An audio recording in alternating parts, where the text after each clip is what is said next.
Shalom jemaat Tuhan, kita jumpa lagi dalam Renungan Harian edisi Kamis. Sama-sama saya, Guru Injil Mori.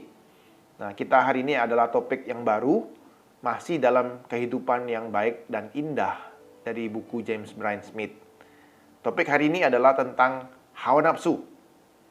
Nah, sebelum itu saya akan membawa kita melihat sedikit tentang latar belakang hawa nafsu ini. Apa yang salah dengan hawa nafsu? Nah, saudara, masyarakat hari ini begitu terobsesi dengan seksual dan hawa nafsu. Di sosial media, TV, majalah, penuh dengan obsesi ini. Ini juga termasuk negara kita di Indonesia. Meskipun memang ya di TV itu disensor konten-konten yang berbau demikian. Namun, kita juga bisa melihat manusia itu banyak hidup hanya untuk seksualitas. Membunuh demi seksualitas, bahkan mati karena seks. Kita pun mulai sering lihat di TV ya, para public figure, artis, tokoh-tokoh masyarakat terjerat oleh kasus-kasus seksualitas. Kita ingat terakhir kasusnya adalah artis GA. Nah, sebagai orang Kristen dan juga orang-orang penganut agama yang lain, kita sudah berjuang mencoba melawan budaya yang menyerang ini dengan meningkatkan kemurnian seksualitas, menjaga kesucian, kesetiaan, dan itu prinsip yang utama yang diperjuangkan. Memang kita di budaya timur ini sangat menekankan pengendalian hawa nafsu. Benar nggak, Bapak Ibu Saudara? Nah, kita sebagai umat yang percaya, kita ke gereja, kita menjaga kekudusan, kita berdoa, menyanyikan hymn, dan memikirkan hal-hal yang di atas, hal-hal yang kekal. Kita menikmati itu dalam ibadah. Namun setelah pulang dari gereja, kita menemukan kembali bahwa kita melihat, bahkan tidak bisa menghindari konten-konten demikian dalam genggaman kita. Mungkin anak-anak muda yang sering buka Instagram, Facebook, internet, kita disodorkan hal-hal, konten-konten yang mengumbar hawa nafsu itu. Karena semakin terjangkau, semakin mudah diakses dalam smartphone kita. Nah, Bapak Saudara, Bryan Smith, penulis buku ini, mengutip seorang tokoh spiritualitas Kristen yang bernama Dallas Willard.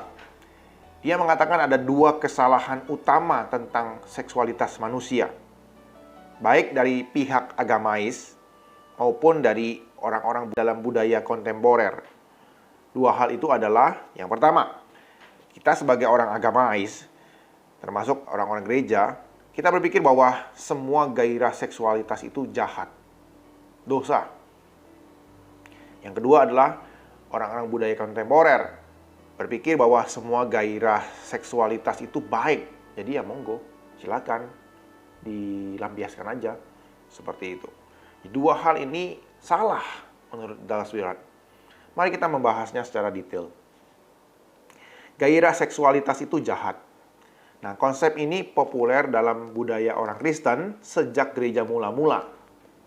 Yang paling terkenal adalah pandangan dari Agustinus dari Hippo. Agustinus di abad ke-4 sampai ke-5 menuliskan bahwa gairah seksualitas itu merupakan dosa. Memang kita tahu Agustinus ini bergumul dengan hawa nafsunya sepanjang hidupnya karena masa lalunya kelam sekali. Ia tenggelam dalam penyimpangan seksualitas. Nah, pada akhirnya Agustinus menganggap gairah seksualitas itu buruk. Pemikiran ini masih berlaku sampai saat ini. Para pemikir-pemikir Kristen banyak melihat gairah seksualitas itu sebagai sesuatu yang gelap, jahat, dan penuh dosa. Dan tidak heran Bapak Saudara, zaman abad pertengahan itu, zaman Agustinus itu banyak orang-orang Kristen, orang-orang yang mau menjaga kehidupan mereka, menjaga kekudusan mereka, mereka tinggal dalam biara, supaya hanya mereka tidak tergoda oleh dosa seksual. Saat ini, gereja cenderung tidak menyampaikan hal ini tentang seksualitas hawa nafsu ini secara terus terang. Dan kadang-kadang dibiarkan aja. Jadi nanti tahu sendirilah gitu. Ini gereja nggak ambil sikap untuk menjelaskan. Saya juga di kalangan remaja dan pemuda agak jarang membahasnya. Kalaupun saya bahas, agak-agak sungkan dan takut-takut seperti itu. Nah, apalagi dalam budaya kita menganggap topik ini masih tabu dibahas. Padahal, pergumulan ini jelas sekali dalam hidup jemaat kita dan anak-anak pemuda remaja saya. Ironisnya, justru jemaat di bangku gereja lah yang ternyata banyak melakukan perselingkuhan, ya bergumul dengan pornografi dan hawa nafsu mereka, sama seperti bapak gereja Agustinus ini. Nah, kecenderungan kita menghindari pembahasan hawa nafsu ini perlu kita akhiri, Bapak Ibu Saudara. Nah, itu yang pertama. Yang kedua adalah gairah seksual itu baik, semuanya baik. Ya monggo. Konsep ini berasal dari budaya barat modern. Mereka berkata semua gairah seks itu baik. Nah, sikap ini bukanlah dari abad 20 atau abad 21, tetapi sejak Kekaisaran Romawi dan filsuf-filsuf Yunani sudah merebak konsep ini. Nah, sedangkan konsep tentang video konten-konten seksual itu mulai muncul di Amerika tahun 60-an. Ketika orang-orang Amerika mulai mempraktekkan gaya hidup bebas, termasuk gaya hidup mereka dalam bercinta. Dan kemudian makin populerlah oleh Hugh Hefner yang mencetak majalah Playboy. Kemudian mulailah bumbu-bumbu adegan yang mengumbar hawa nafsu itu masuk ke industri musik dan film-film Hollywood. Akhirnya mereka berkata, asal sama-sama suka dan tidak saling menyakiti, ya nggak apa-apalah memuaskan hawa nafsu kita. Jadi Bapak Ibu Saudara, dunia barat ini mau membangun budaya bahwa kehidupan yang baik dan indah itu adalah hidup yang penuh gairah seksual yang bebas. Jadi, bagaimanakah kita harus bersikap sebagai orang-orang yang percaya? Orang-orang yang mengikut Kristus. Jelas, Bapak Ibu Saudara, kita tidak bisa ekstrim kanan atau kiri. Kita harus tentunya kembali ke firman Tuhan, kembali ke Alkitab.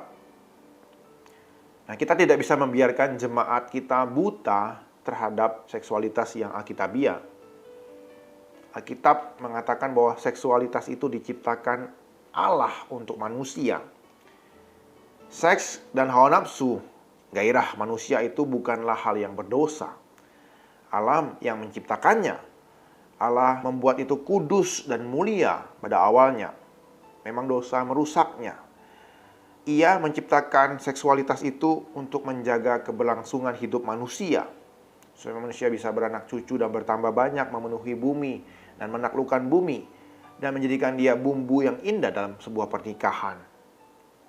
Mari kita melihat hawa nafsu itu sebagai anugerah Tuhan, yang tentu kita harus gunakan, pertanggungjawabkan dengan benar dalam konteks yang benar, yang Allah sendiri sudah siapkan, yaitu dalam komitmen pernikahan.